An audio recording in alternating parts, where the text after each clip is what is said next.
It's about the restoration of our republic. We want to educate, encourage, enable the power. We stand for integrity, honesty, self-reliance, self-defense, and most importantly, no compromise on our foundational principles. This is America's Voice Now. Find America's Voice Now on Facebook and at americasvoicenow.org. Here's Michael Evans.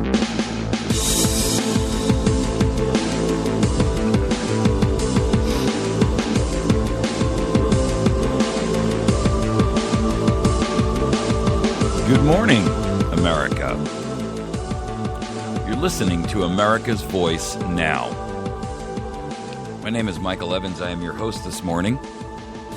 Sans power outages, shoddy internet connections. We are, just for some house cleaning, we had a power outage yesterday. Apparently someone did something to one of the city's power repositories, and right in the middle of the show, everything went dark. So we were forced to cancel yesterday's program in reference to the fact that our studio had no power whatsoever. And as much as we'd like to have run on battery power, that was just not in the cards. So I apologize. And the day before that, we had some very rough internet activity. And so the normal podcast that we upload was so fractionally broken up that I actually just deleted it because it was not even intelligible. You couldn't even understand it. So I apologize for that for you folks. And I can assure you that we are working diligently to make sure that we have things moving in the right direction. Okay, we're going to cover a couple of different topics today because I think part of what I want to try to address and help our listenership understand is that where we are right now is so far down the rabbit hole that I'm not really sure that we have a position from which to really realistically kind of come back, if you will. Not in a political environment. There was a recent article out there in reference to a top individual in the military who's since retired, and retired in large part because of his particular stance on the issues surrounding the firing of so many generals in the United States of America. He's a past U.S. general, and his name is Paul Vallely, and there's an article out on WorldNet Daily this morning about that, and basically he's coming out and saying, let's make Obama resign. And I got to tell you, this article is extraordinarily timely, and I think that it very much parallels the thinking that I have expressed many times before, that we are at a point where we really need to look at our nation and determine whether we're going to continue to go down with the ship or we're going to try to go down and right the boat and for all intents and purposes, irrespective of the fact that we are being told we cannot go below decks to patch the hole. We need to patch the hole and retake our nation in a peaceful, massive civil disobedience. In fact, this retired Army general is actually calling for that. He's calling for the forced resignation of President Obama and other administration officials and the leadership of Congress for the direction they're taking our nation. When we couple that with the news that's out this morning from Project Veritas about how the organization that's out there that is basically these are navigators for the Obamacare debacle, and it's called Enroll America. And you've probably seen the Project Veritas tapes when they got information related to Acorn and so forth. Well, essentially, Enroll America is a Sibelius-linked group that's dedicated to signing people up for Obamacare. And Chris Taranglo, who is the Texas Enroll America communications director, was actually caught on tape in a very, very long, it's a 2-hour video. And I got to tell you, this is damning. It is absolutely unbelievably, well, let me put it to you this way. The topic for this particular segment was Obama's evil machine has been unleashed on America. When we talk a little bit more about that, and I jump back to this first story, I'll kind of explain to you what I mean by that. Our second topic is your government's plan to kill all privacy rights. And there is a plan afoot within the United Nations who are, a group of nations in the United Nations are trying to pass a universal human rights privacy initiative that would declare your right to privacy, essentially a Fourth Amendment right to privacy that all Americans already, in theory, enjoy, and exporting that worldwide. Now, I have no great love for the United Nations. I consider them to be a group of tin pot dictators, and of course, they're only looking out for themselves, and I'm sure that even were this to be passed, they would ignore it in their own home countries.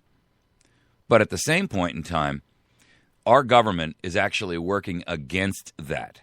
Now, they on the face of it, they profess to be part of it and interested in supporting it, but secretly they're working in the background to destroy it. And we're going to talk a little bit more about that as well. Our third topic, why checks and balances no longer work. We'll get into a little bit more about why we are beyond salvage, if you will, from a political perspective, and what Americans need to recognize as we move forward. The only way for us to really restore our nation is through massive, peaceful civil disobedience, ladies and gentlemen.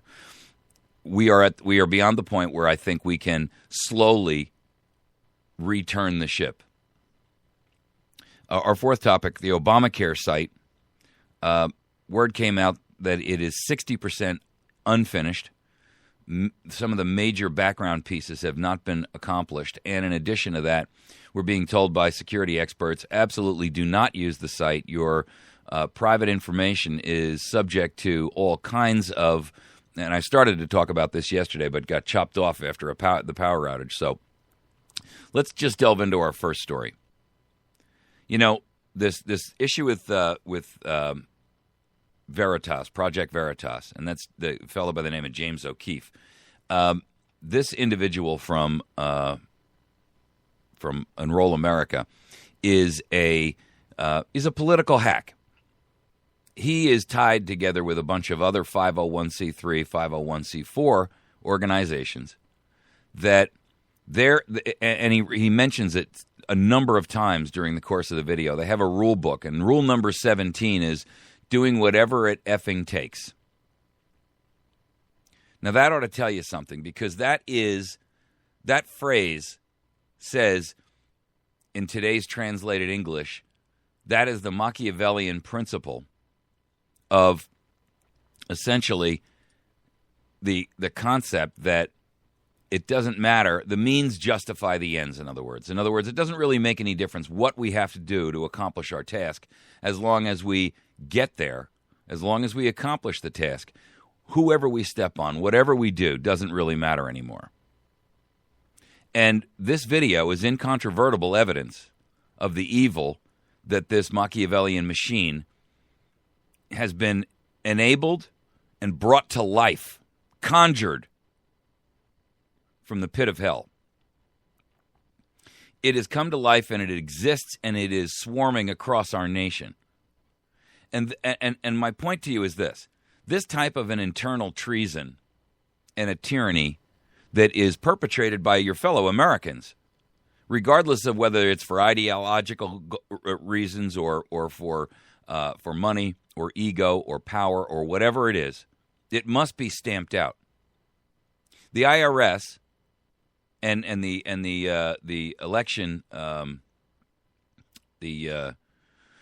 I can't think of what it's called. I'm sorry, I'm having a very tough morning. The election organization that is supposed to look over campaign finance will not do anything, nor will the DOJ, because these organizations are all under the control of Obama minion, if you will. And so we can't expect that they're going to come out and do an investigation.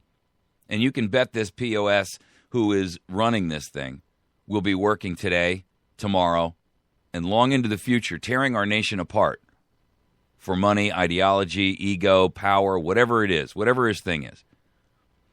And so I look to Americans and I say, again, in the words of Samuel Adams, if you love wealth better than liberty, if you love the tranquility of servitude better than the animating contest of freedom, then go home from us in peace.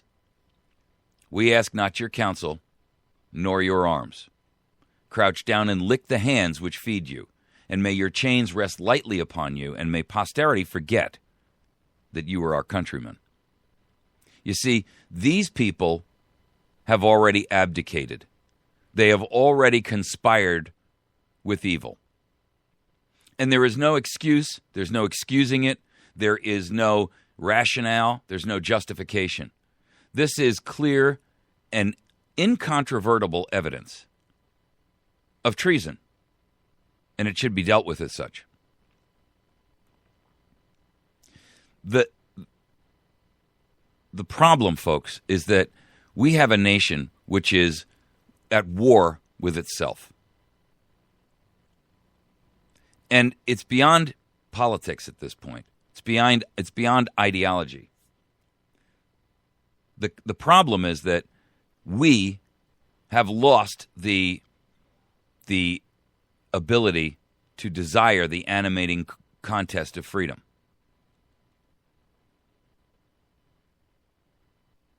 I mean, there's an article out this morning about the rich, the unhappy rich. Antidepressant use soars in developed nations. This is an article which is in Mail and Garden. It's an African newspaper, and it's written by a Guardian reporter. Their subheadline or their subline is "Living in a wealthy, developed nation may not make you happier," with a study finding that antidepressant use has surged across the rich world. Well, with all due respect, the question is, there are 40% of Americans who are in some way, shape, or form taking this pharma apathy. And that's essentially what this is. Our nation and many others around the world, all of the developed countries, are awash in pharma apathy. Now, there are some people that are apathetic by their very nature. There are some who are ideologically twisted, skewed. But it should come as no surprise to us that our nation is being stolen from us day by day while we sit in a stunned silence, paralyzed in fear. We're afraid to speak, to move, to act, even to cry out. And this is being compounded and pounded into your mind and into your head by the idea of a press that is willing to abdicate its responsibility to you in favor of them pushing a mind-altering propaganda down your throat. I got to tell you, what's going on right now in our nation, when we talk about this thing with Project Veritas and how these people are out there, I mean, they're seeking to load the dice, right? They're cheating. They're holding ace cards from a different deck than the rest of us are playing from.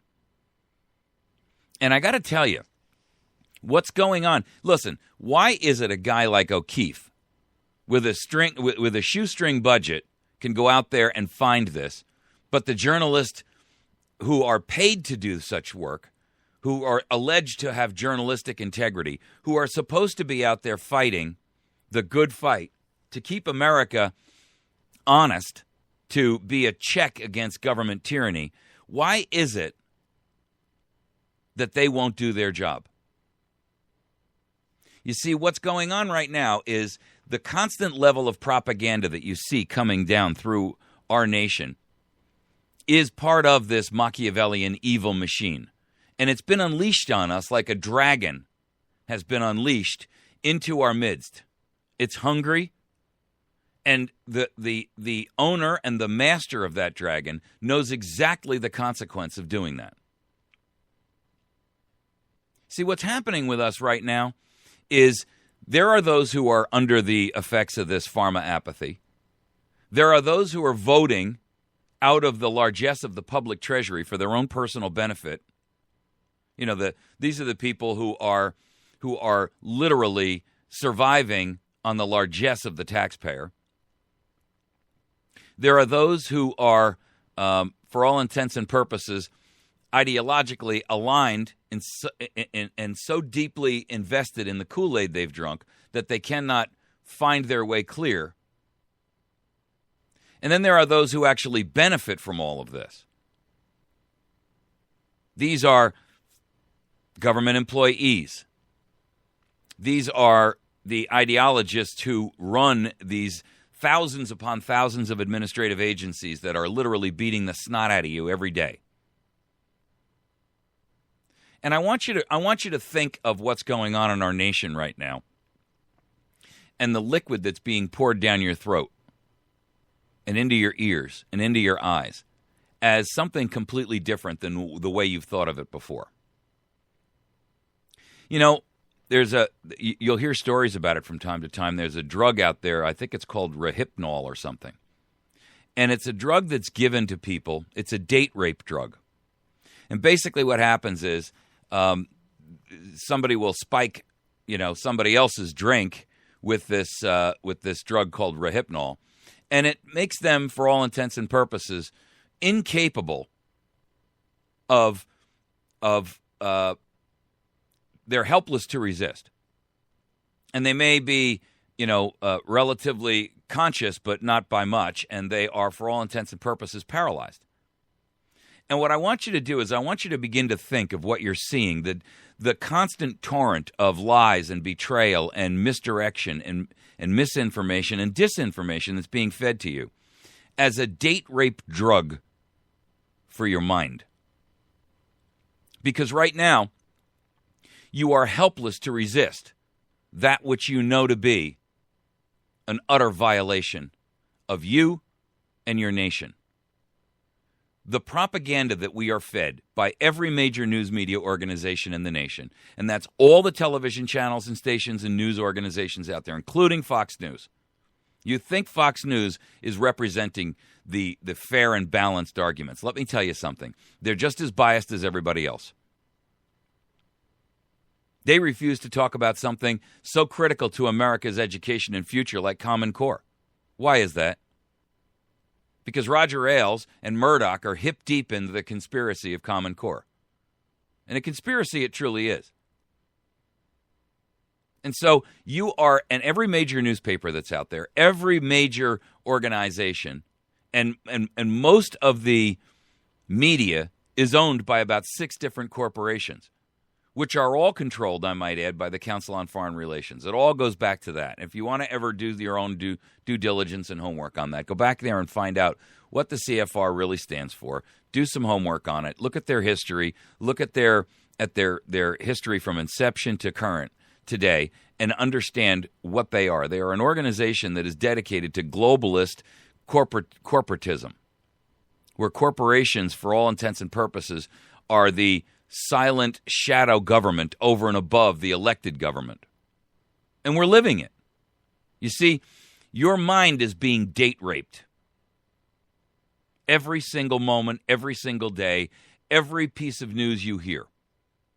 And you are helpless to resist what you know to be a violation.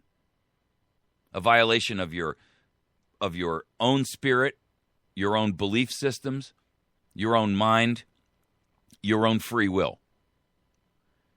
You know, the most stalwart person in our military, and when you think about, guys like Navy SEALs and Special Operations and Special Forces, those guys are taught and trained extensively in how to resist interrogation from an enemy if captured.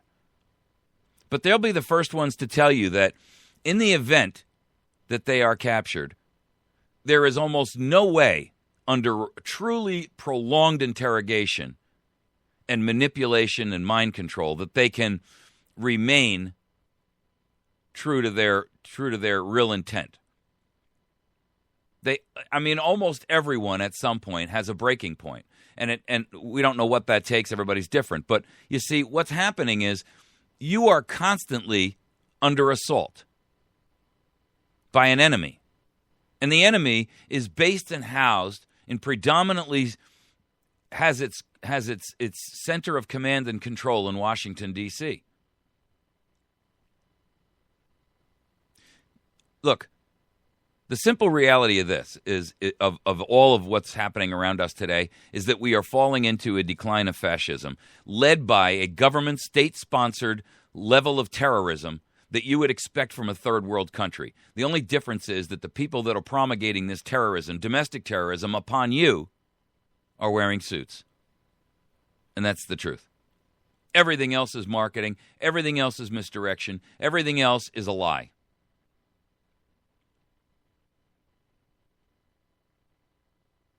And we've been led to believe that the animating contest of freedom is invalidated, that if you believe that way, you're an extremist, you're a terrorist, there's something wrong with you, you're a tinfoil hat. And, Goebbels summed it up quite succinctly. Given the fact that you can tell a big enough lie and tell it often enough, eventually the people will come to believe it. And we are taught lies every single day. It is pumped into us. That's one of the reasons why I do this show, to try to level some balance out there, to deliver truth and expose mainstream propaganda, to tell you that you are being lied to. It's not just domestically, it's globally. But I can't worry about the rest of the world, because if we can't save this pillar of freedom for ourselves, then there's nothing that we can do going forward. I mean, I wrote a piece the other day, who among us will heed the call? And I meant what I said when I indicated that if the lights go out here, if we should falter, if we should fail at our own defense, if the pillars of freedom should no longer hold up the roof of liberty itself, by our example for the rest of the world to see, then hope itself will be extinguished and fall. The illustration and the vision that the rest of the world has always looked upon will crumble into utter decadence, corruption, and tyranny.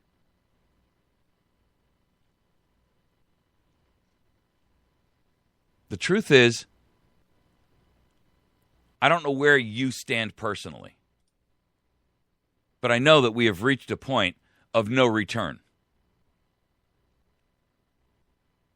Major General Paul Vallely is calling for nationwide rallies and protests to demand the resignations of President Obama, all other senior administration officials, the leadership in Congress.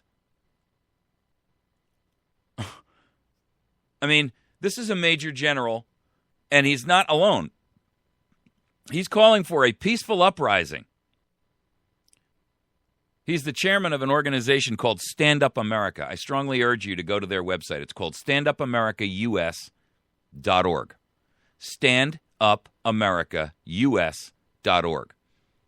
He's called for a national call to action to force the resignations of Obama, Joe Biden, Majority Leader in the Senate, Harry Reid, Mitch McConnell, the Minority Leader in the Senate, John Boehner, the Speaker of the House, and the Minority Leader, Nancy Pelosi. He's formerly the Deputy Commanding General of Pacific Command. He's no lightweight. This is not some guy who's, got his sergeant's stripes and is out there speaking out. He says that the current crop of leaders must be forced to resign by demand resignation, which he says will require. Now, listen, if you don't hear the parallels in what I tell you all the time about the rise of massive peaceful civil disobedience, listen to what he says. He says that massive civil disobedience requires grassroots protests and social networking.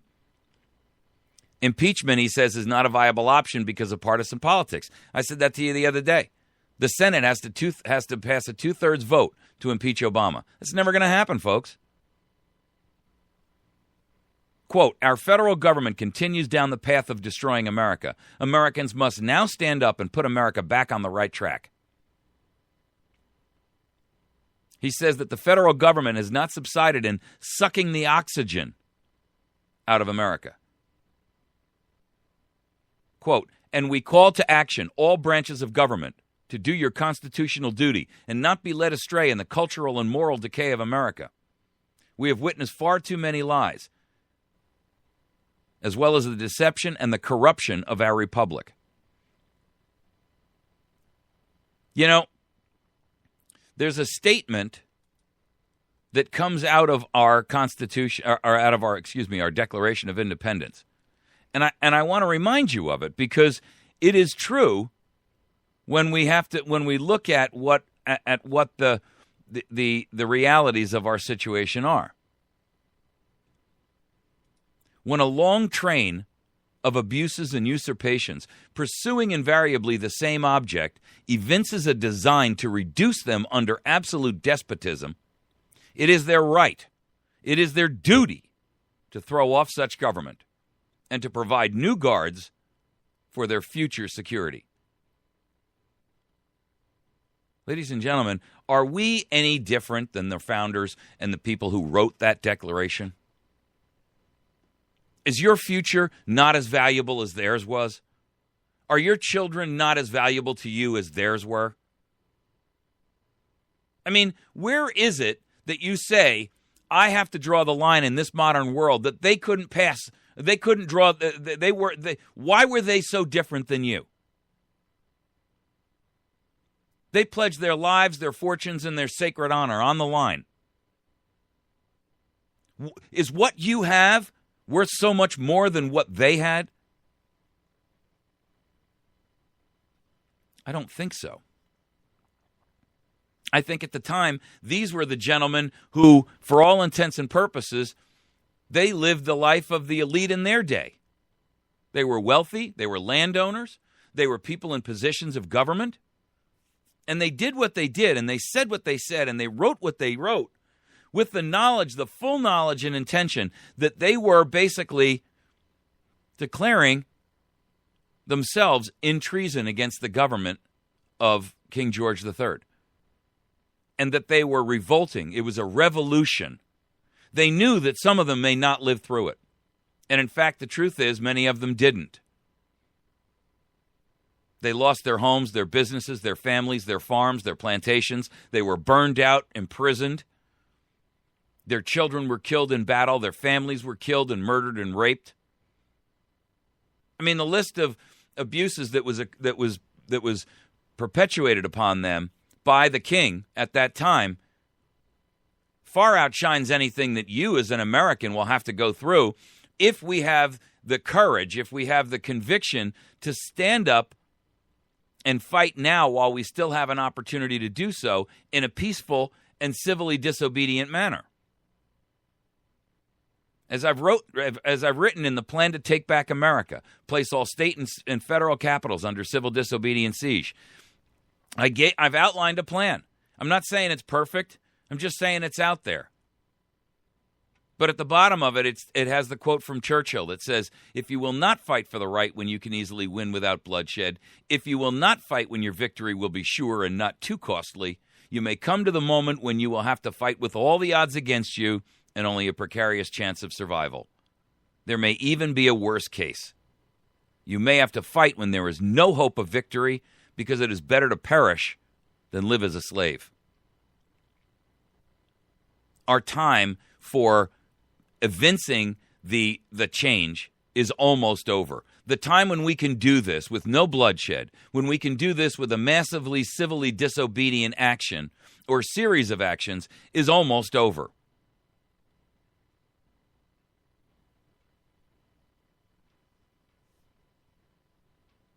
But I can tell you this. We are almost finished.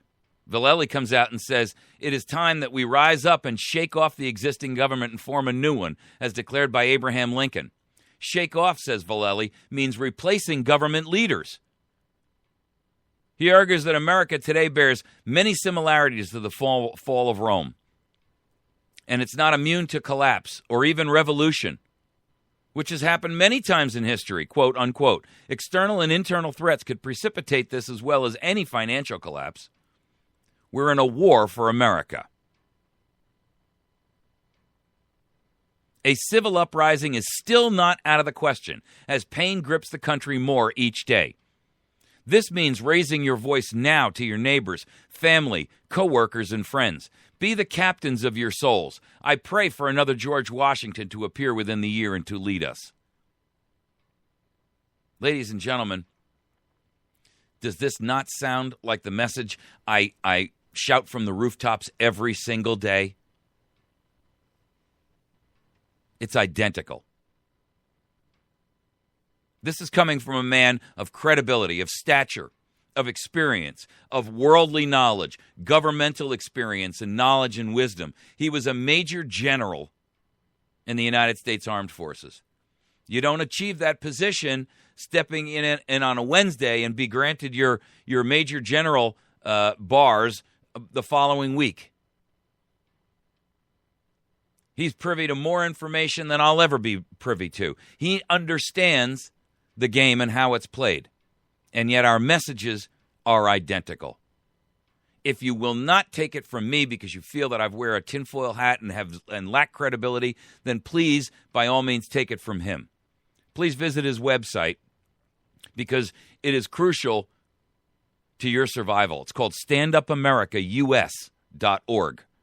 StandUpAmericaUS.org. We're going to take a break. It's a hardcore break. We've got to take it. When we come back, we're going to talk about how the government is planning to kill privacy rights globally, not just here domestically, but globally. It's an unbelievable activity on the part of our government. They are actively working behind the scenes to kneecap this project that is being kicked off by the United Nations to declare that the United States must stop monitoring the planet. I don't normally ally myself in any way, shape, or form with the pathetic, shameful monsters in the United Nations. But in this case, they got it right. Or at least it's superficially right. What bothers me is that our own government is working to defeat that. We'll be right back.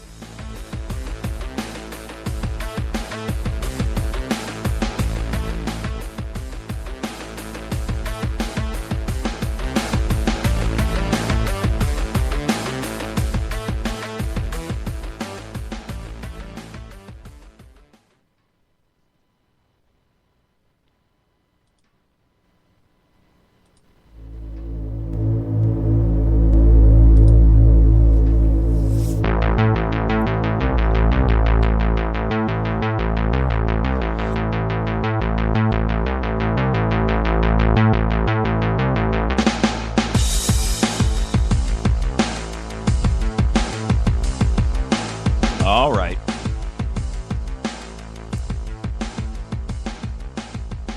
There's an article out in The Cable on the website foreignpolicy.com this morning. Headline is pretty interesting. Inside America's plan to kill online privacy rights everywhere. Essentially, the United States and its key intelligence allies, and that would be over in Europe and so forth, they're working behind the scenes to kill off a mounting movement in the United Nations that will promote universal human rights to online privacy. So, in other words, what they're saying is that they're essentially declaring globally our Fourth Amendment right to privacy and to the right to your rights to be safe and secure in your persons, your homes, and your effects. But we are actively working to undermine that movement, which ought to be fairly frightening to the average American. Now, there was a government document, an internal U.S. document that was obtained by The Cable that supports their position on this. It's a diplomatic battle that's playing out right now in a kind of a secret UN General Assembly committee, and they're considering this. This was a proposal that was put forth by Brazil and Germany that was intending to limit or constrain the unchecked internet surveillance by the NSA. Not to mention the GCHQ, which is out of or GCNQ, which is out of England, right? That's their version of the NSA.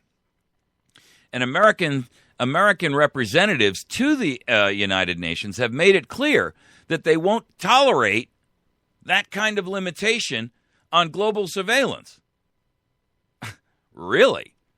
Do you not see the fascist position that our government is taking, not only domestically against us, but against the entire world? This is seeking to contain this international backlash against NSA spying. And as you know, the Brazil president, I talked about this once before, she's obviously working directly on this project, and she's been kind of monitoring it because she's very unhappy about the fact that she was, monitored, and her phone calls were listened to, her emails were read. The Brazilian and German initiative has been started by them, and it applies to the right to privacy. And here's what it affirms. The right to privacy that is not to be subjected to arbitrary or unlawful interference with their privacy, family, home, or correspondence. It does say that public safety may justify the gathering and the protection of certain sensitive information, but that all nations have to comply with the international human rights laws. Now, it's supposed to be presented next week. Actually, I'm sorry, this week. And the resolution is expected to be adopted next week. Excuse me. Now, the Cable got a copy of the draft of this thing, and here's what it states. Quote, to respect and protect the right to privacy, asserting that the same rights that people have offline must also be protected online, including the right to privacy. Now, publicly, the representatives for the United States that are ambassadors to the UN say they're in support of this thing, right? And their quote was, "The United States takes it very seriously, takes our international obligations very seriously, including those under the International Covenant on Civil and Political Rights.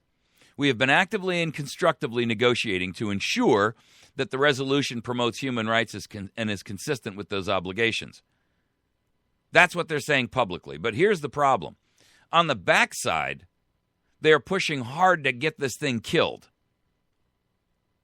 They're saying we can't have a blockage on extraterritorial surveillance and the mass interception of communications, personal information, and the metadata that isn't just only for foreign countries, but also here in the United States. The problem is, folks, that what we have is a government which has already acknowledged and now taken a conscious, active effort towards fascism, a direction to implicate, employ, and expand the police state into a fascist dictatorship. And anyone who doesn't see that is clearly not looking. This is not socialism we're moving towards, with all due respect. Not with this kind of surveillance. If it was just the fiscal policies, then I might be able to buy that. But when I see the wholesale onslaught against our privacy, when I see the government building dossiers on every American, when I see them capturing and passing things like Obamacare, not because they give a darn about whether or not you ever have health insurance, but they're using it as a honeypot. It's a trap. It's a mouse trap to gather more information and data about you. That, ladies and gentlemen, smacks of something far more sinister than just run-of-the-mill socialism.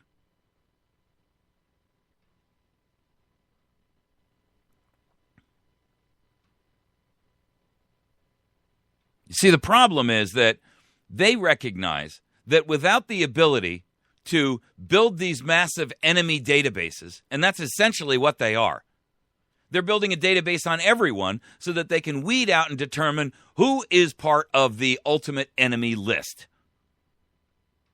And mark my words, there will come a time somewhere in our future, and I don't believe that's going to be a really long window, when this information will be gathered and used and collected and then disseminated out to whatever agency or enforcement arm is going to be the enforcer for this thugocracy, which we have allowed to blossom underneath our very feet.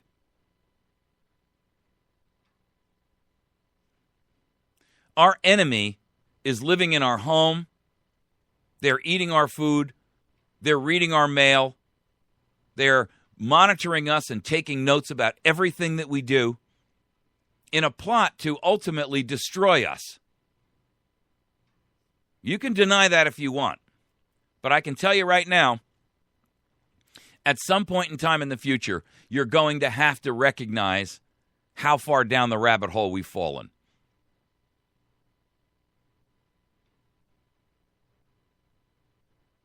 This has really gotten over the top in terms of what we can and or should be willing to accept. Now, this UN thing is not legally binding, and it's not enforceable, by some international court.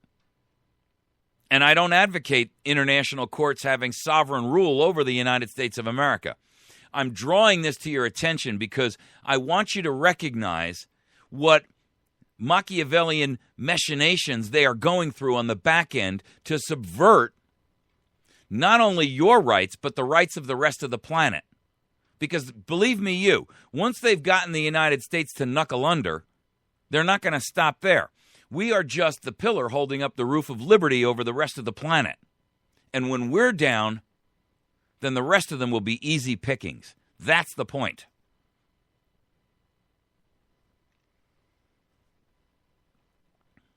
We are right now living in a period of soft tyranny. And the definition of soft tyranny is what you see when you see a pressure being applied across the board. There's a video I posted up this morning about this guy. It's on our Facebook page and on our website, about a guy the other day who went to pick up his kids at school. And I know this is only one example, and you've seen hundreds of them out there. But if that's not an alarm bell going off in your head, if you're not hearing the klaxon of warning every moment, I don't know what you must have your ears plugged up. This guy, the school passed a new policy that the parents are not allowed on school property, and they got to park, all the way, miles down this road. And at the end of the day, the parents are waiting in some cases for an hour and a half to actually get to the door to pick up their kid. Or their kid has to have a parental release form signed so that the kid can walk to the parent's car a mile away.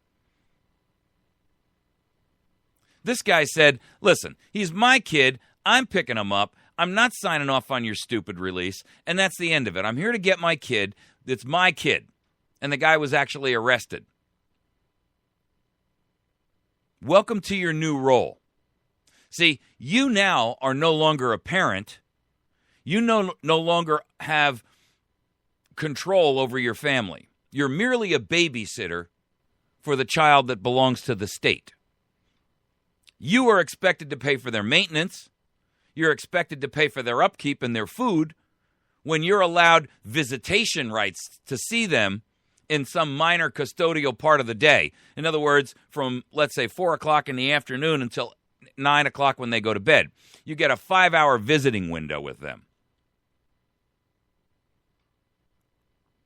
But you have zero rights and you have zero authority in your own home and over your own children. You have the responsibility to feed them. You have to clothe them. But the state is very clear. Stay out of our way. We, the state, own that child.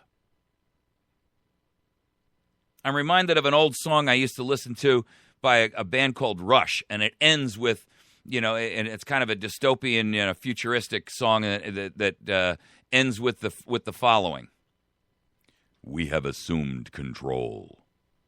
We have assumed control. We have assumed control."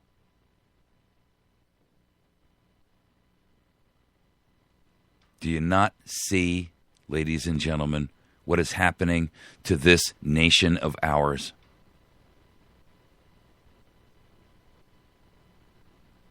every vestige of your 10th, your 10 Amendment, or the Bill of Rights, is being stripped from you. They've passed a law called Obamacare in 2010 that forces you to violate your own Fourth Amendment right and waive your Fourth Amendment right to privacy and security. That right existed from the instant that mankind became sentient. It's a right given to us by nature, natural law, and God. No rule of man, no law passed by man can take that right from you. You have a Fifth Amendment right against self-incrimination, but yet the law passed in 2010 forces you to sign into a website and or sign documents that say all of the information you're supplying to us can be used for auditing, law enforcement, and prosecution. You've just waived your Fifth Amendment right. And you've done it because there's another law that says you must. You cannot have one law that is diametrically opposed to your Fifth Amendment right. No one can make you waive your Fifth Amendment right. You are doing so under duress and coercion. If you were to sit in an interrogation room at a police department and they said, you have the right to remain silent, anything you say can and will be used against you in the court of law, and you say, that's okay then, I'm exercising my Fifth Amendment right, I have nothing to say. And someone comes up to you and puts a pistol to your head and says, now you're either talk or we're going to kill you, that's not a voluntary waiver of your right. You've done it under coercion. You've done it under duress. That's essentially what the Obamacare waiver of your Fifth Amendment rights has accomplished. It's what the Obamacare forced waiver of your Fourth Amendment rights has enabled to occur. You're submitting vast quantities of data that are going into these storage vaults that the NSA holds on you in Utah and elsewhere, Fort Meade and all these other locations they've got. The IRS, Social Security Administration, Department of Homeland Security. Do you know that the Obamacare hub interacts with all of those? All of this information is being stored on you. They're capturing and tracking all of your credit card transactions.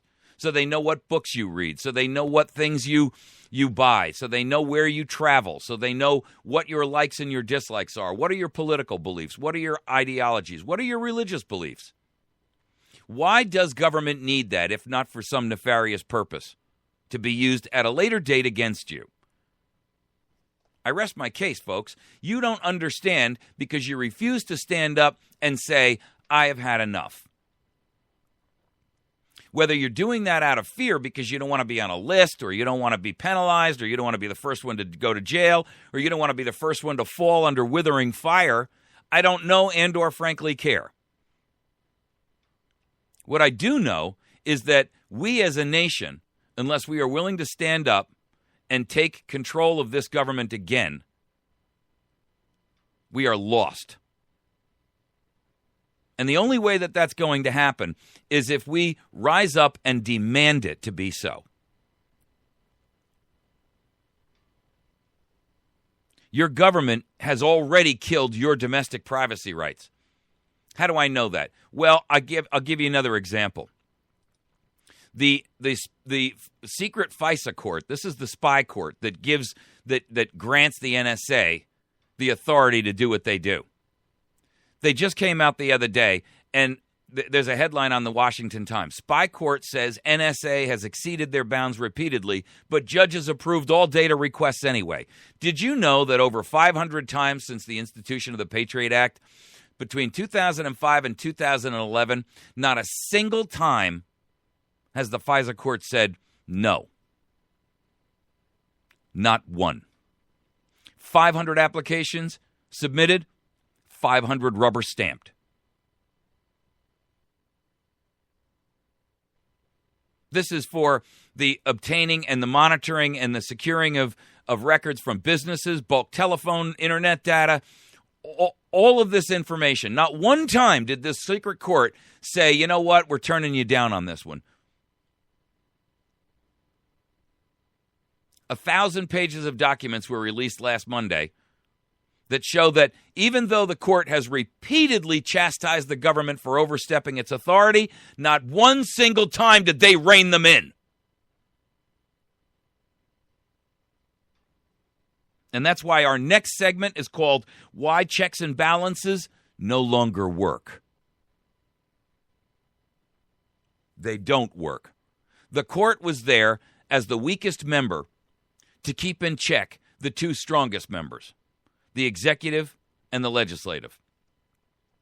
Our founders clearly understood that if ever there was going to be tyranny, it would most often likely start in the executive. And so the judicial and the legislative were put in place to cross-check the executive. And the second risk of tyranny was the legislative. And then the executive and combined the judiciary would be in a place to check that abuse. The National Security Agency, the NSA or agency, quote, exceeded the scope of authorized acquisition continuously during the years of acquisition under these orders. That's the judge's statement from Judge John D. Bates in a redacted, heavily redacted, 117-page opinion. The government has provided no meaningful explanation why these violations occurred, but it seems likely that widespread ignorance of the rules was a contributing factor. I don't buy it. I call that a judicial cover-up for treason. Yes, the word treason. Start using it. Stop hiding behind it. Stop being politically correct, and stop fearfully cowering and sitting in your own defecation and urine. For crimini's sake, America, stand up and fight.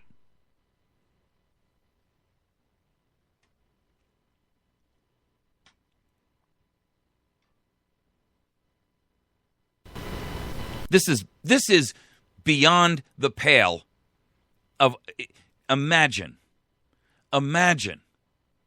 if we could raise 20 of the original framers and the makers of this nation from their grave and bring them back to sit here and watch the existence of what we have let happen to this republic. Imagine what they would have to say about us.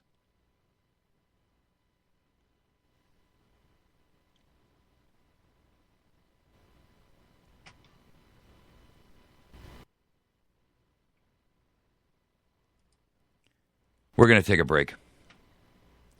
When we come back, we were going to tackle this: why checks and balances no longer work. And that's the reason, ladies and gentlemen, why I fully agree with General Vallely. We are beyond a political solution. I'm not suggesting we shouldn't continue to try. But I think, and I've got a plan for that, and I've talked about this before. I'm asking you to participate with us, to assist us, to drive this thing forward. I'm not some catalyst for it. I can only do what I can do. I'm working within my circle of influence. That's essentially what Vallely was calling for. Everyone to work within their circle of influence.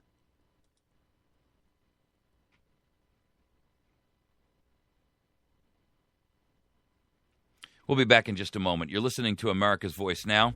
My name is Michael Evans. You can find us on the web at americasvoicenow.org.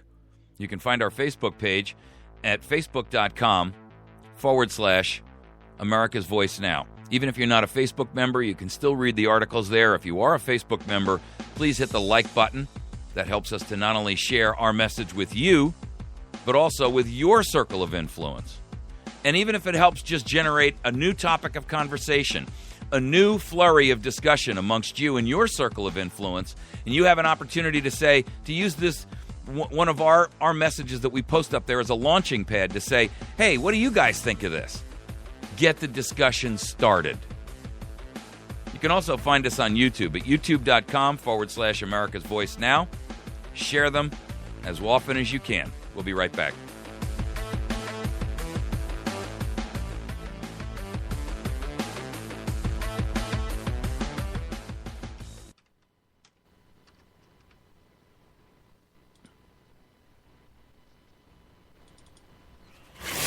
It's about the restoration of our republic. We want to educate, encourage, enable the power. We stand for integrity, honesty, self-reliance, self-defense, and most importantly, no compromise on our foundational principles. This is America's Voice Now. Find America's Voice Now on Facebook and at americasvoicenow.org. Here's Michael Evans. All right, America. Good morning. If you're just joining with us, you're listening to America's Voice Now. We're in our third segment of the morning. If you're just joining us, I apologize. For the last 2 days, we had a number of issues. One, we had major internet challenges on the first day, and yesterday all the power went out. Somebody hit a substation and knocked out the power to our entire studio, and so we were electricity free, off grid, until sometime yesterday afternoon. The topic that we're hitting on this particular segment is, I think, important for us to recognize the safeguards that were put in place by our Constitution and the wise elders of our day who helped to put together what has been the only true government in all of human history that was based upon your rights first and foremost, and a government subservient to you, to we the people. And we have lost the ability to, we've allowed the courts, the judiciary, we've allowed Congress, the legislative, and we've allowed President Obama and numerous presidents before him subvert and twist and corrupt those principles. Our original founders' idea and intent was that each division of the three aspects of government would act as a check and a balance against the others descending into tyranny or rising to a level of power which would enable that particular entity, whether it was judicial, legislative, or executive, to rise to a position of tyranny. The problem we now have is that all three are working together in concert. And the best efforts that was put together by our founders is no longer viable. See, Thomas Jefferson said to us at one point that, and I have to paraphrase this because I don't have the time to look it up for you, but essentially what he said is, at this point, all of our, and this was around 1825. At this point, all three branches of the government have conspired to strip the states and the people of their power. That the government is seeking to make themselves all powerful across the board, over the states, over the people. That they have subjugated and stolen that power through usurpation. And that all three have violated the tenet of the concept that these three independent respective divisions of government would act as a check and a balance against each other.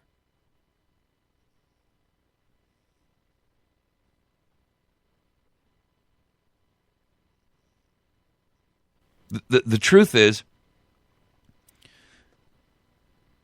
that the surveillance court, the FISA court, this is the one that was created by the Foreign Intelligence Surveillance Act. They're supposed to be issuing warrants on cases too secret to go through normal court channels, right? This is the one that issues the warrants that nobody can know about. This is under the Patriot Act. It's handpicked Handpicked. So they've judge shopped. These guys are supposed to act as a bulwark against trampling our civil liberties, against our invasions of our privacy, against the limitations that is being imposed upon every American's free speech, your right to worship, your right to assemble. I mean, we can go through the list, guys, of every one of the Bill of Rights and find examples, immediate examples, that have just occurred where those have been violated by government for government's own nefarious purposes against you. Your right to assemble? Well, guess what? You're no longer allowed to assemble. Now there are free speech zones in Washington, D.C., where you are caged up. You are now subject to arrest if you speak out in a place where anyone who has Secret Service dedicated security might even be in the building and you'd have no idea. But you're protesting in front of that building constitutes a criminal act on your part. So exactly how is it that we're supposed to redress our grievances with our governor, with our government then? What are we supposed to do? Write another useless letter that they use to stoke the fires of tyranny in Washington? Send them another email?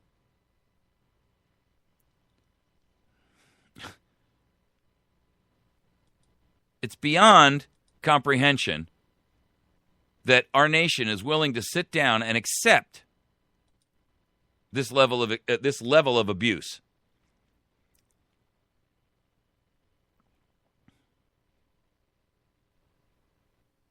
We have lies being told to us by the highest man in the world. The most powerful man in the world tells us lies and is exposed for those lies literally within days of the last one occurring. The Department of Justice does nothing because they're appointed by him.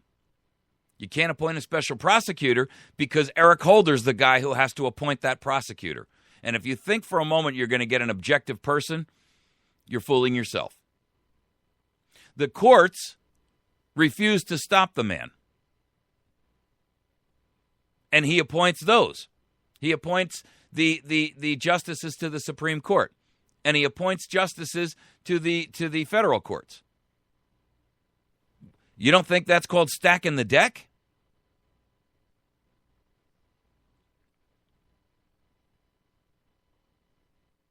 You see, the problem, people, is that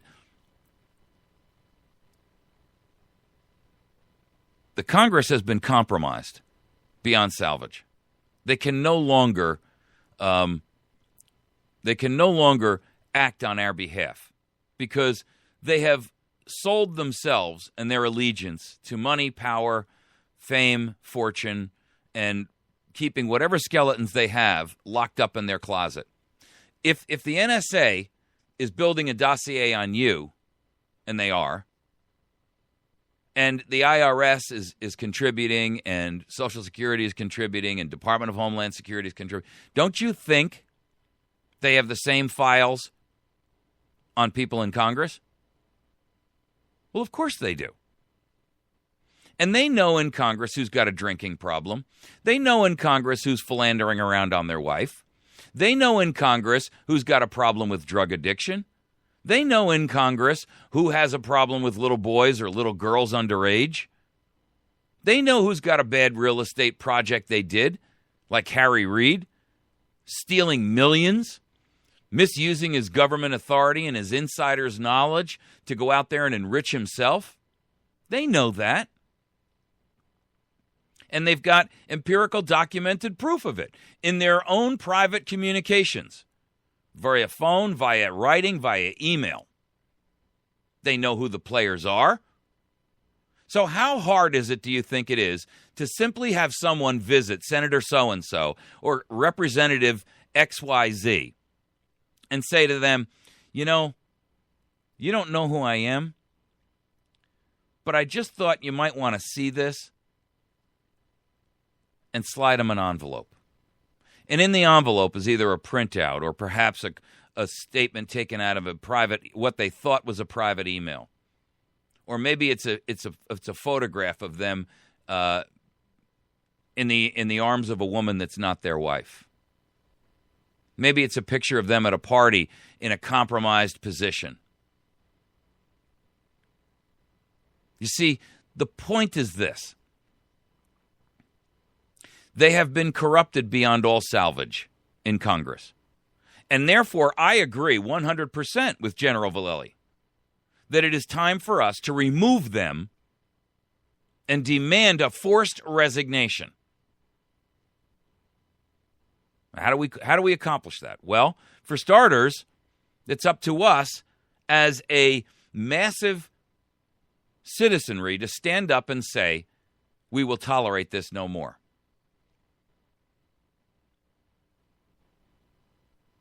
I mean, I'm gonna throw this out to you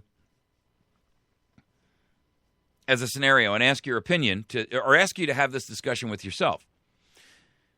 Your lifestyle and your way of life for the last 5 years in specificity, but for the last 15 really, has been going downhill. Your quality of life, your overall impact in society in terms of your ability to make a difference, your business is under pressure, perhaps under threat for its very existence, or the job that you serve is in a business that is also under threat for its very existence.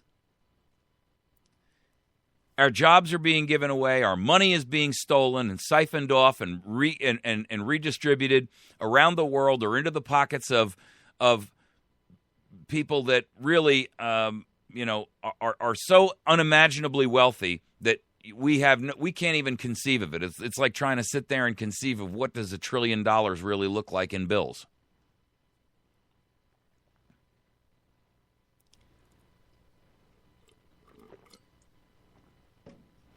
So I'm going to ask you one question. What is it that's so valuable to you that you're willing to allow this to go on? I mean, what is it that you have that you're unwilling to give up? What is your addiction to whatever it is that you've got? Is it something that you own, a possession, a car, a home, a business? Is it some way of life that you continue to try to pretend you still have?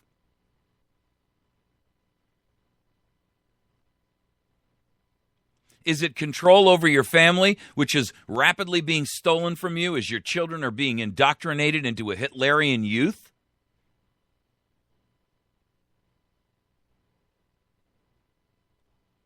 What is it that you have that is so valuable to you that you are willing to sacrifice everything to maintain a tenuous hold upon it?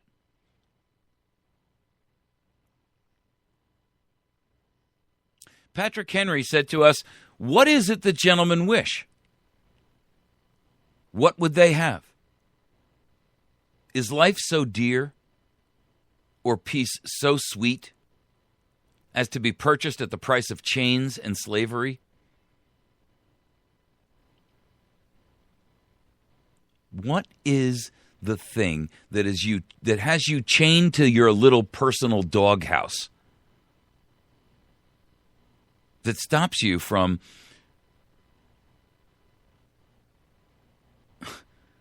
freedom? And if whatever that is so important to you that you are willing to remain chained to your own prison, because it is a prison for you. I mean, is it your comfort? Is it your fear of the unknown?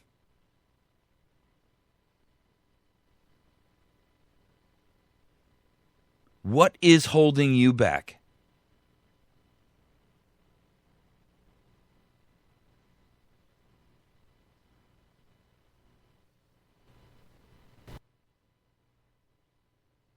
You know, the first part of that quote from Patrick Henry is even perhaps more telling than the actual last part. You know, he was standing before a group of men. And he was attempting to persuade them to stop being fearful of the consequence of taking up arms and fighting against the tyrant. And they were arguing back and forth and chattering endlessly about this and that and the next. And he finally got frustrated. And he stood up and he banged his hand down and he said, "Gentlemen, it is vain to extenuate the matter. You're wasting your time. You gentlemen, you cry peace, peace. But there's no peace. What peace is there? The war has actually begun. It's upon us. It's here. You see the evidence all around you. The next gale that sweeps down from the north will bring to our ears the clash of resounding arms.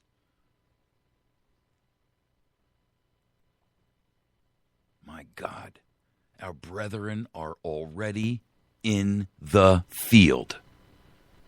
Why stand we here idle?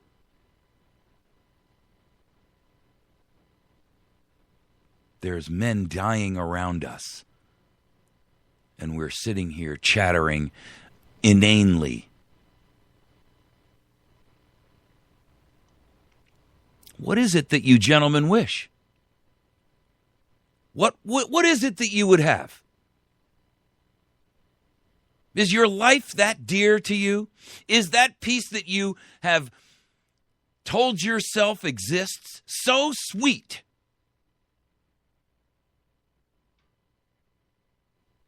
that you would purchase it at the price of chains and your slavery?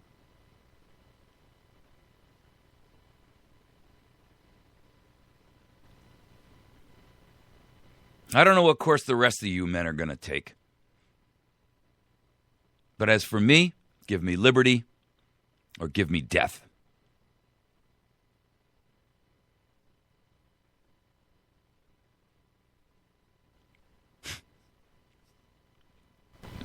That was a man of courage. In the face of his fear, in the face of what he perceived to perhaps even be a hopeless battle.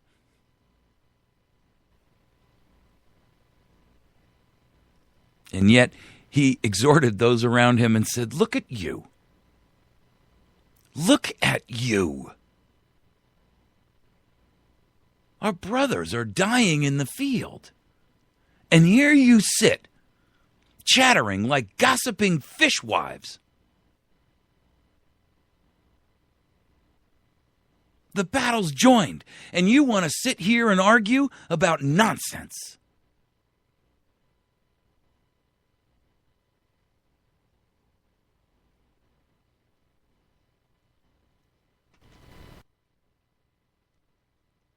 So I ask you to ask yourself, what manner of peace is worth your very soul? What is it that you possess? What is it that you dream of? What is it that you hold so dear that you would sit here paralyzed in fear, that you would surrender before you even join the battle?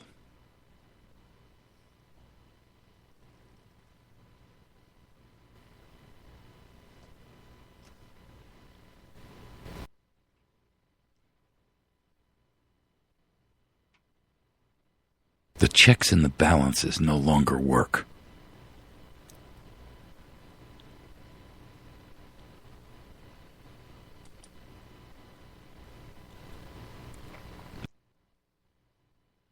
The long train of abuses, the usurpations,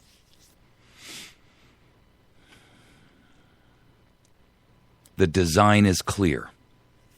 We are being reduced under absolute despotism.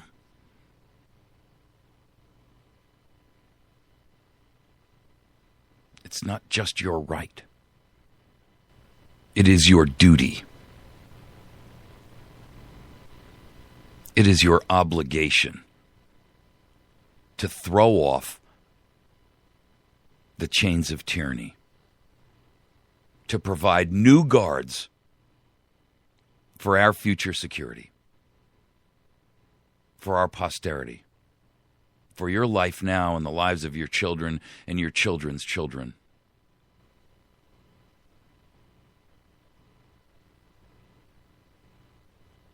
We have patiently sat and suffered.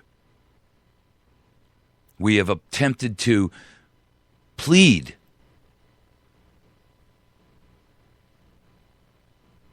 We have attempted to beg for peace, for our freedom, for our liberty. We have appealed to their conscience. We have appealed to their ethics. We have appealed to their morality. We have appealed in the very sight and eyes of God himself.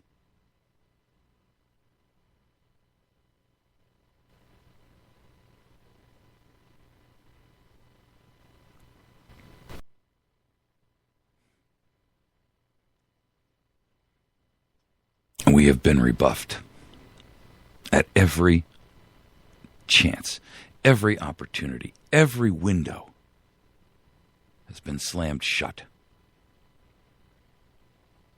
Their path, their chosen goal is clear for all to see.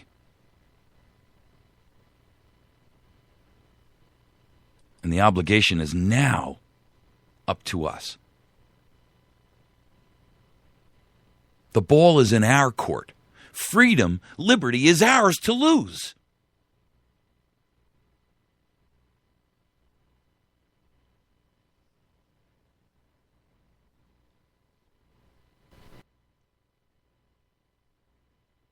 There will be a time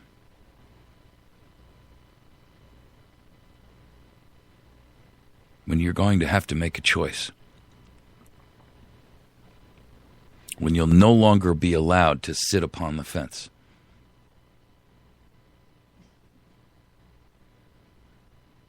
Knowing where you stand and being prepared to defend that. That's all that will matter then. Your home and your car and your job, your dreams, your aspirations, none of that will matter. The reality will be here before you know it. And if you haven't made a determination, if you haven't decided why and how, if you don't have a firm belief and a firm understanding, if you don't have a firm reliance on the protection of divine providence, and if you have not already made the commitment in your heart and in your soul and in your mind that you will pledge your life and your fortune and your sacred honor,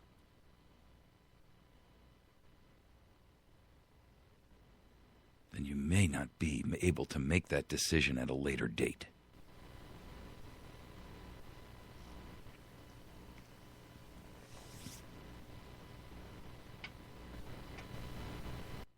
Got to tell you,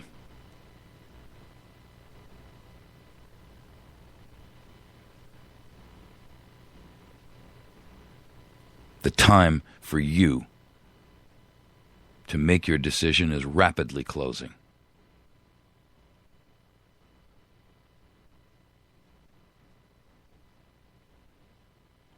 tyranny that you experience today, that you see going on all around you, that which you've chosen to ignore because it just hasn't reached you yet.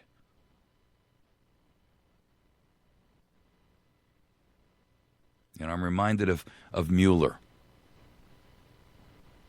who sat there and said, I don't understand. First they came for the trade unionists, and I didn't say anything because I wasn't one of those trade unionists. And then they came for the scholars and the teachers, and I didn't say anything because I wasn't a scholar and I wasn't a teacher. And then they came for the gypsies and the Jews, and I didn't say anything because I wasn't a gypsy and I wasn't a Jew. And they came for the businessmen, and I didn't say anything because I wasn't a businessman.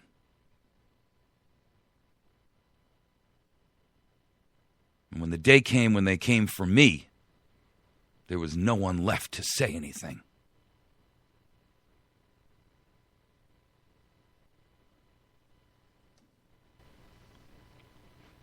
History repeats itself.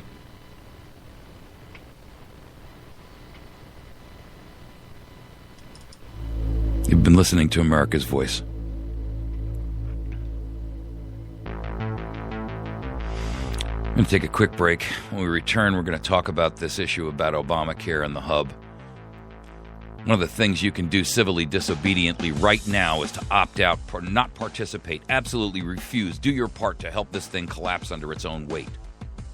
We're going to talk about why things collapse under their own weight. I want you to think about it. We'll be back in just a minute.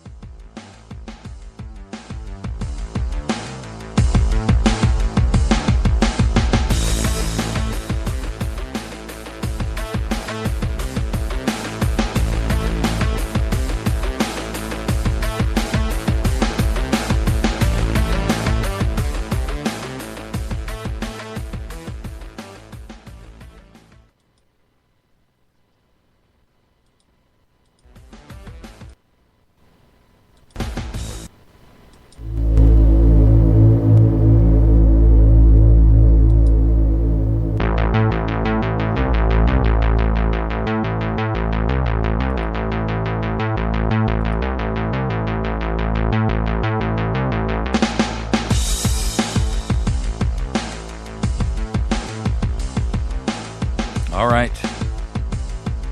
We're back. Thanks for riding with us this morning. I appreciate your attendance. And I jump on here and I can see some folks from all over the country. I got folks in Baton Rouge, New York, Brunswick. Not quite sure where Brunswick is. I see folks over there in Seattle and down in Miami. Don't get scared if I say where I know you are. It just pulls out your IP address and tells me where it is. I can't say anything about you. I'm not the NSA. And they already know where you go. So don't waste your time being fearful. See folks down in Texas, New Mexico, California. You know, there's been a lot of talk about this Obamacare thing and the issues surrounding it and what we should, be doing in reference to it. Well, I've been telling you about the security lapses that are here, but it's even worse than that. There was a hearing the other day in which Henry Chow, he works for the Centers for Medicare and Medicaid Services. He's the Deputy Chief Information Officer. His last name is spelled C-H-A-O.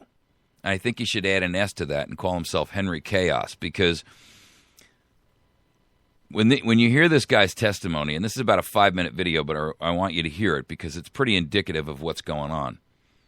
The last couple of minutes, from about halfway on, it sets the stage, the first half, but the last half is pretty stunning. What he says is that actually only 30 to 40% of the information technology system that's been needed to gather all the information is actually only about 60 to 70% of that has been built. But worse yet, there's 60 to 70% of it that has not been built. And that's the part that really matters, which is, from their perspective, which is the ability for them to actually handle the online applications, the back office parts, right? This is the accounting systems, the payment systems. So I draw this analogy for you. This is like, you opening up, you being charged with opening a store. And the owner of the store has come to you and said, listen, I'm going to open this brand new store. I'm going to spend a boatload of money getting this thing together, and I'm putting you in charge of the project. And you have no idea what you're doing. And the day for the opening of the store arrives, and the store is in a shambles. There's scaffolds all over the place. The walls haven't been painted. There's no displays. There's no product to even sell. There's no cash registers. You've hired 50 salespeople to wander the store and help the people find what they need. You've spent literally all of the money on advertising, and you have gotten such a great result to that advertising that when you look out the door, the lines outside the door are thousands of people deep, waiting to storm through the door and buy the goods that don't exist. And the owner walks in and he says, how can we be ready? There's no product. The walls aren't finished. There's spackle all over the floor. There's no cash registers. Who are all these people milling about in suits? Well, those are the salespeople. To sell what?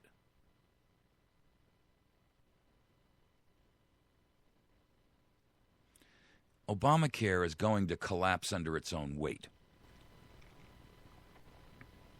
You ever been to a circus? You ever been to a circus and you see an elephant?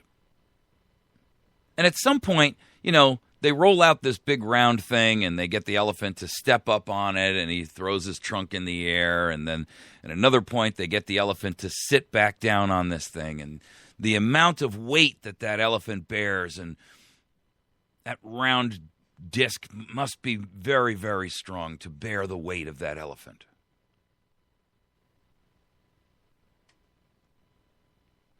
Well, we have a government that is trying to bear the weight of an elephant on a standard kitchen chair. And the chair isn't made to bear that weight. And it's crumbling.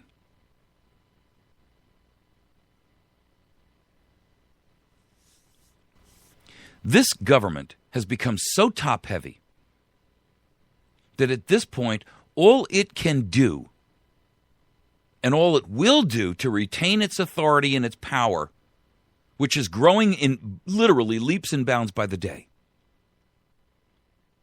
is it will now begin to oppress you as you rise up against it. The tide has turned. The tables have completely reversed their position. The polarity of the magnet has changed.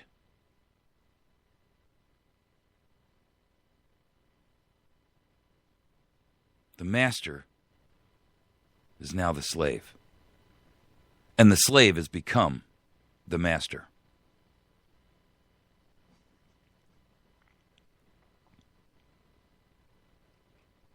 You can do your part to help bring this thing down, to help weaken that chair.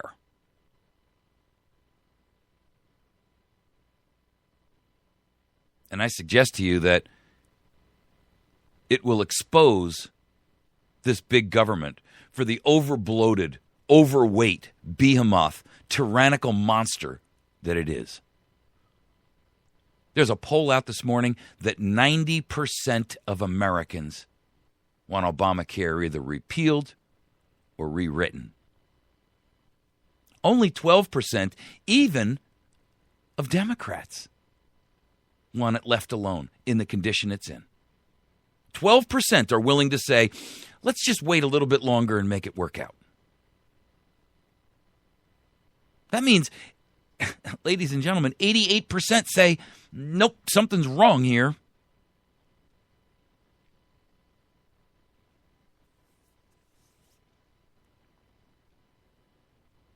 Well, the stunning news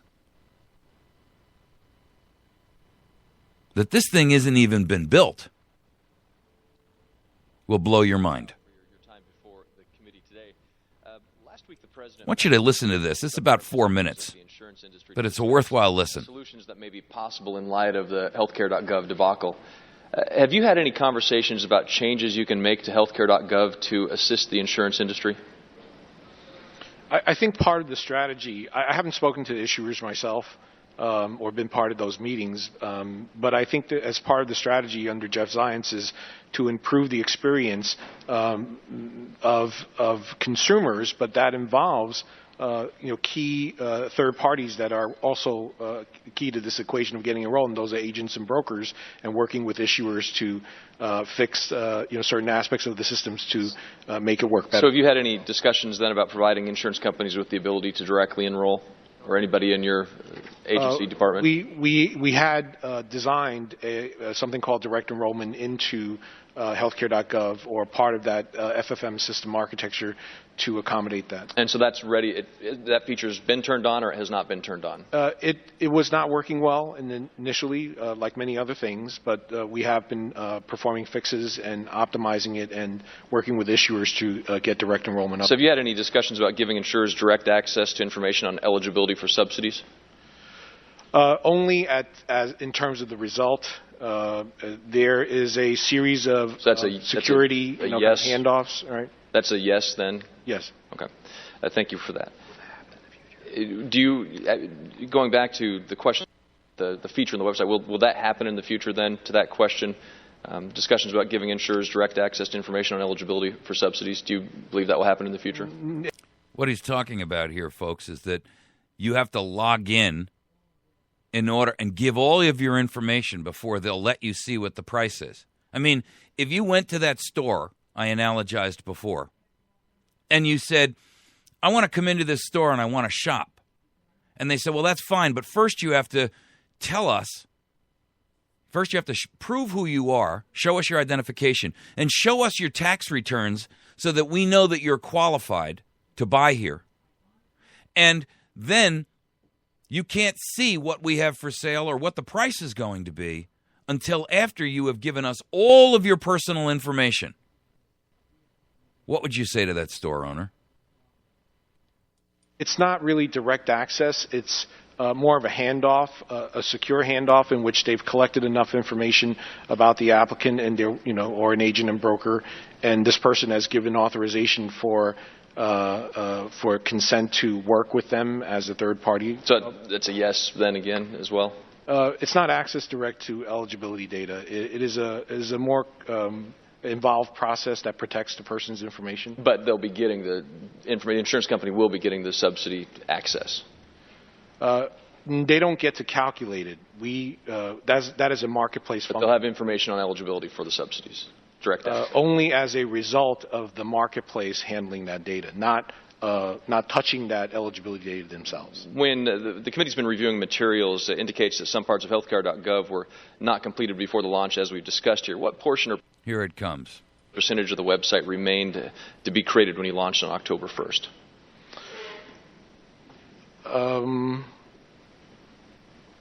I don't have an exact percentage. I think some of previous conversations when people ask about whether things were complete, I look at it in terms of overall marketplace systems. So you've never talked about what's complete, what's not complete, whether it's how much to go? I think there was a set of priority functions that needed to be in place. Like, for example, you had to authenticate an individual. That's a key function that had to. Well, how much do we have to build today still? I mean, what do we need to build? 50%, 40%, 30%? I think it's just an approximation. We're probably sitting somewhere between 60 and 70% because we still have to build the system. 60 or 70% that needs to be built still? Because we still have to build the payment systems to make payments to issuers in January. Let me get this. Are you listening to this? There is still 60 to 70% that has to be built. And here we are on November 20th, fully 7 weeks into this debacle, 3.5 years after it began, and we find out that 60 to 70% of this thing still has to be built. Correct. 60 to 70% of healthcare.gov still needs to be built. It's not really healthcare.gov. It's the federally facilitated marketplace. But the entire system that the American people are being required to rely upon, that part is 70%. Healthcare.gov, the online application, verification, determination, plan, compare, getting enrolled, generating an enrollment transaction, that's 100% there. What I'm talking about the entire system is 60 to 70% away from being complete. Yeah, there's the back office systems, the accounting systems, the payment systems. They still need to be. Ladies and gentlemen, we have spent $200 million on this, only on the development of the website. We have spent literally tens of billions of dollars marketing it and advertising it, pumping up the American people with it, lying to them to get them to agree, misrepresenting the truth, because there's an article in the New York Times this morning where a woman says, my mother submitted an application and they didn't even ask. They just threw her straight into Medicaid. Well, for the record, if you don't know this, when you participate in Medicaid, they have a lien on all of your assets going forward. Did you know that? Has anybody told you that in the media? Has anybody from government even mentioned that dangerous little tidbit of information? Well, the equity in your home is no longer yours once you're under Medicaid. Neither is the property that you have that you own, your automobiles. Neither is your whatever savings accounts you may have in the bank. All of that now is subject to being confiscated because you have been subsidized under Medicaid. Ladies and gentlemen, the level of abuse and tyranny and treason that is being perpetrated on Americans here right now by the likes of everyone in this administration and everyone in the entire body of Congress and every judge on a federal level calls for drastic American action in a massive, peaceful, civil disobedient uprising that says we have had enough. And we are not requesting it. We are demanding a wholesale resignation from every member of government. Now, in order to accomplish that, and I'm right along the line with General Vallely here, in order to accomplish that, one thing has to be done first. And I'm actually writing to General Vallely about this. An organization needs to have a pre-qualified, pre-vetted entity of individuals who have stepped up to the plate and said, yes, I will step into the role as senator from this state or congressman from that state. I will step into the role as a temporary federal judge. I will step into the role as president or vice president. I will step into the role as an assistant to the president under a cabinet. I will step into the role as the administrator of this administrative agency until we can shut it down, freeze it, and lock it down, and then dispose of it. Why? Because government, like nature, abhors a vacuum. And we cannot go in there and demand their resignations without a pre-built, preconceived, waiting in the bat wings replacement government that can step in on an interim emergency measure. But each of those people must sign. First of all, they have to be qualified, found and qualified and interviewed and vetted. And when we know that, they don't have a problem that can derail the process, or that they are really there under false pretense, then they must sign a contract. And this is the accountability contract. The accountability contract says, one, that I'm there for a short period of time until we can hold regular generalized elections again, that I recognize that my role here is temporary, that I will adhere to the term limits that are prescribed, and I will not overrun that time, nor will I re-sign up to be replaced or to run again and to be an incumbent. Thirdly, that I will do the duties I've outlined, and those outlined duties have to be the repeal of the 17th Amendment, the return of our monetary and our fiscal policy to the Treasury and taken away from the Federal Reserve, that they'll eliminate the Federal Reserve, that all agencies are frozen, et cetera, et cetera, et cetera. I've got a whole list of them. But more importantly, here's the most important part. At the bottom of this contract that he's going to sign with the American people, and it's a unilateral contract, he's declaring, these are the commitments I make in order to attain this office on a temporary basis after we have forced the resignation of those in power. I am hereby stating that as liquidated damages, I am pre-signing my resignation document, and in the event that I fail to adhere to any of the qualifications or stipulations that I've agreed to in this contract, all that is required of my accountability partners is that they date the letter and submit it. Do you get the idea? If his accountability partners, and every member will have accountability partners, if they refuse or recognize that that person has been corrupted, has changed since they've been there, has now refusing to adhere to their committed, their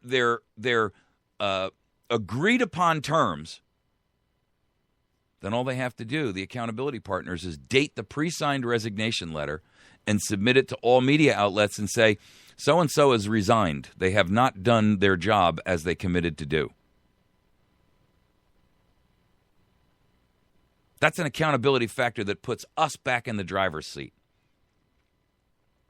I'm going to talk more about this over the course of the next week or two, because I think that this is a methodology that allows us to gain or regain control. And I can tell you this, there's really only, at this point, two methodologies that this future of our nation can take. One, we are going to either civilly, massively, peacefully disrupt what's going on, put a broomstick in the spokes of the tyranny that is being fostered upon us, and we're going to do it peacefully, or we're going to wait until it reaches a point where we can no longer accomplish that task in a peaceful manner. And at that point, we may not even have an opportunity for success.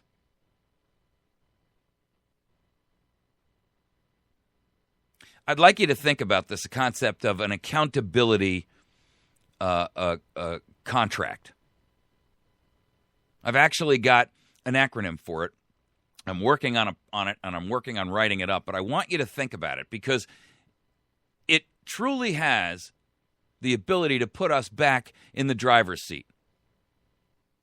Imagine if my own home state, Claire McCaskill, our current senator in the federal side, a Democrat, when they tried to pass Obamacare back in 2010, 72% of the state of Missouri said, we don't want it, and yet Claire voted for it anyway.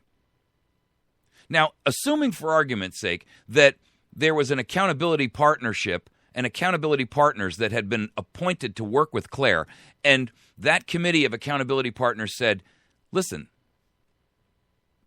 this is not what the state's asked for. 72% of our citizenry said we don't want that. And so we're going to pull her letter of resignation, pre-signed and undated, and we're going to fill in the date, and she's hereby terminated. Do you understand the power of an accountability team behind every elected representative? In fact, I would encourage you, as I've said before, to run for office. And I don't care whether it's for city council, dog catcher, whether it's for county commissioner, whether it's for a state representative, whether it's for lieutenant governor. I don't care whether it's for the president or the federal house or the federal senate. You should surround yourself with an accountability committee. These are people who say, we understand, and they cannot be all of your ideological sycophants. They've got to be independent people who will say, you have breached your commitment. And we hold in our hand your pre-signed, pre-executed resignation letter. And if you don't do the right thing in this office that you have promised and you have violated, if you violate the oath that you have given to the people that you represent, we merely have to put a date on the paper and submit it. And your contract states as liquidated damages, you would agree in advance.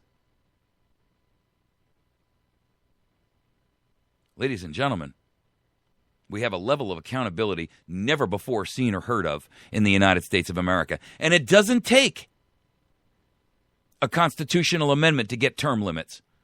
You see, the beautiful part of this is it enables an individual, because you can waive your right willingly in a contract. You can say, listen, I waive my right to my privacy. You're doing it when you sign up for Obamacare. And as a politician running for office, you can say, I waive my right to be able to say, I can run again. A self-imposed contracted term limit. Now that's a totally different story. Imagine having the ability to walk in front of a crowd as you make your campaign stump speech and say, here is my accountability contract. I have pre-signed this, and it says I will do the following. And if at any point in time I violate that, my liquidated damages clause here in this contract states that you don't have to ask me to resign. You don't have to wait for me to resign. You don't have to impeach me to get me out. All you've got to do is put in a date and submit it. I'd like your feedback, your ideas, your opinions on that. I'd love to hear from you. You can send me an email at mike@americasvoicenow.org. It's called the Political Contract. And it is, for all intents and purposes, the future of what we as a collective group can do once we have had an opportunity to force these individuals out of positions of authority as a massive, peaceful, civil disobedience measure, a civil, peaceful uprising to demand, to get resignation by demand, then we have a way to put accountability back into the position of government.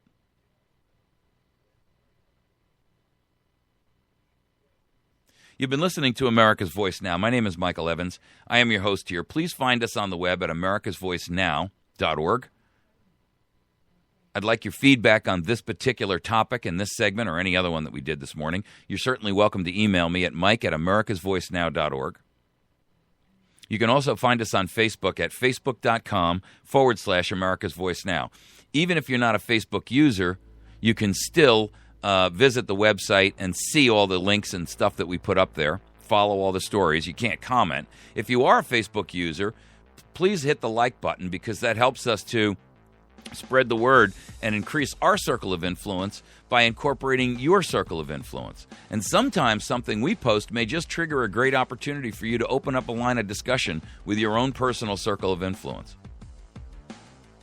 You can also visit our YouTube channel where we post every show that we do on both a podcast for audio only and video. You can find those both by going to youtube.com/America's Voice Now. We'll see you tomorrow morning. Thanks very much for joining us. God bless you. Remember that the only thing necessary for the triumph of evil is when good men do nothing.